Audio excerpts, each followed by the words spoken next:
Subay sa kasaulugan sa National Disability Prevention and Rehabilitation Week atong sayran kung nakatuman ba ang pampublikong buhatan sa Magna Carta for Persons with Disability. Si Luan Mirundina sa RTV Presents.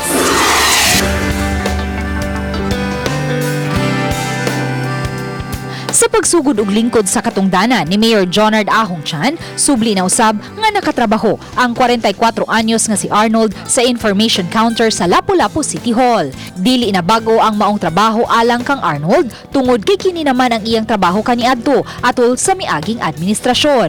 Apan gikatahong may nahimong kalapasan si Arnold, hinungdan nga nawad-an siya og trabaho.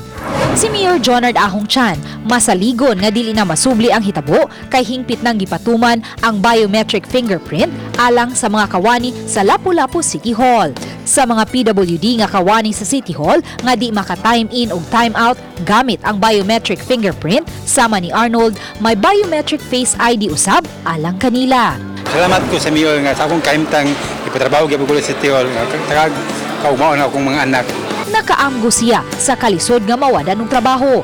Busa ning ikaduhang kahigayunan nga subling gihatag kaniya. Misaad siyang magtinarong. Bisag ini ko kamamutanan kamo kumusulat bulungag ana ba. Nakasami ko gasol. Size depende sa size na to. Ubos sa Republic Act 10524, Conan Act expanding the positions reserved for persons with disability, amending for the purpose of Republic Act number 7277 as amended otherwise known as the Magna Carta for Persons with Disability, gihingos gani ini ang equal opportunity for employment, particular na sa Section 5. Nalati dinhi nga way ni usa ka tawo nga hikawan sa kahigayunan nga makatrabaho. Ang kalimpikado nga kawani nga adunay kakulian sa panglawas, hatagan sa susamang kahigayunan, susamang gidakon sa suhulan, mga benepisyo, pribilehiyo o kaha mga allowances nga gidawat sa naanda na nga mga kawani sa kagamhanan. Nalati usab nga labing menos 1% nga mga kawani sa kagamhanan itagana alang sa mga person with disabilities. Ang DSWD, ang ahensya sa gobyerno nga gitahasan pagsiguro nga gi-comply kini sa mga pampublikong buhatan.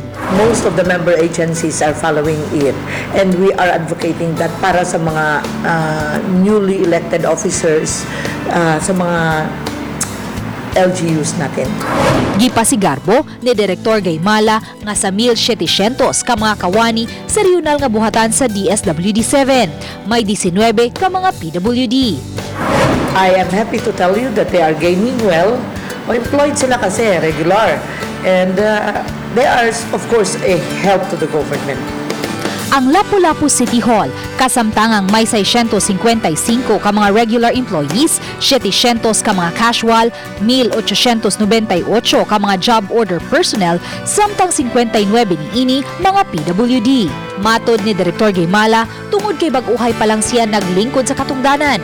Isip chairperson sa Regional Committee on Disability Affairs, buot pa niyang susihon kung pila ka mga government agencies ang compliant sa Magna Carta for Persons with Disability.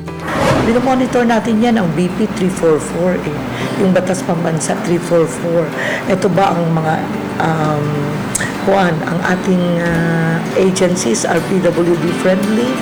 Ang ilang mga comfort room, ang ilang mga offices, may mga ramp ba sa DS para sa PWDs?